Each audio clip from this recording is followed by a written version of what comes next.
You're at a bar in Los Angeles, ordering tequila. The bartender slides over a bottle. Made in Mexico. You ask for something local instead. They shake their head. There is no local option. Every bottle of tequila in this bar, in every bar across America, comes from the same country. Australia grows blue agave. California grows blue agave. Neither can legally call their spirit tequila. Only Mexico can. In 1974, Mexico did something unprecedented. It claimed ownership of a word. Tequila became the first spirit in the Western Hemisphere to receive a denomination of origin, the same legal protection that guards champagne in France and Scotch in Scotland. The designation restricts production to 181 municipalities across 5 Mexican states, with Jalisco at the center. Today, more than 50 countries recognize this protection. The United States agreed in 1994 under NAFTA. The European Union followed in 1997. China had to accept the designation just to join the World Trade Organization. Try to sell agave spirit as tequila anywhere else, and you're breaking international trade law. But legal protection alone doesn't explain why Mexico guards this spirit so fiercely. The answer grows in fields that take nearly a decade to harvest. Blue Weber agave looks nothing like the plants used to make other spirits. No annual harvest here. Each plant takes 7 to 10 years to reach maturity, spending nearly a decade absorbing minerals from the soil before a single drop of tequila can be made. When ready, the agave's spiky leaves spread 10 feet wide, hiding a heart that can weigh well over 200 pounds. Harvesting falls to jimadores, field workers whose families have passed down the craft for generations. Using a curved blade called a coe, a skilled jimador can strip away 200 leaves in just 5 minutes, revealing the piña, the pineapple-shaped core that holds all the fermentable sugars. This manual harvest hasn't changed in centuries. No machine can match a jimador's eye for ripeness. Raw agave tastes nothing like tequila. The piña is packed with inulin, a complex carbohydrate your tongue registers as starchy and vegetal. Converting inulin into fermentable sugars requires heat.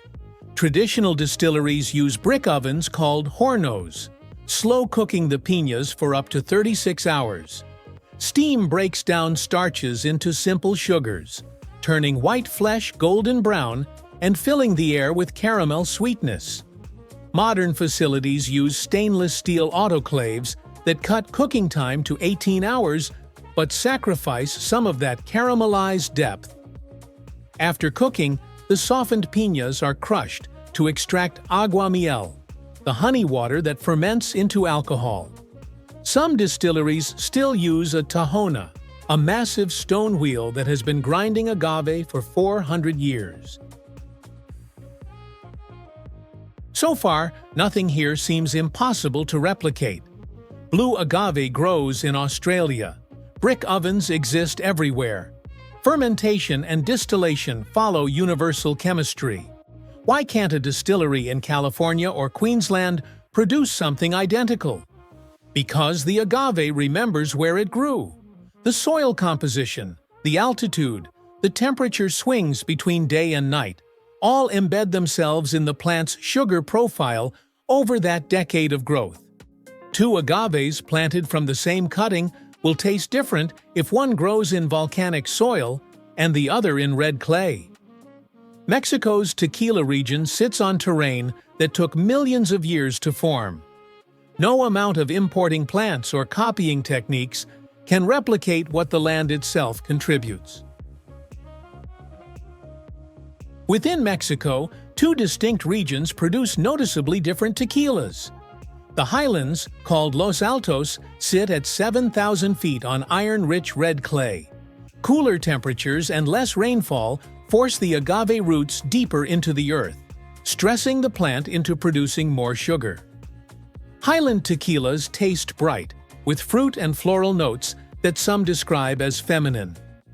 The lowlands, El Valle, surround the town of Tequila itself at 4,000 feet.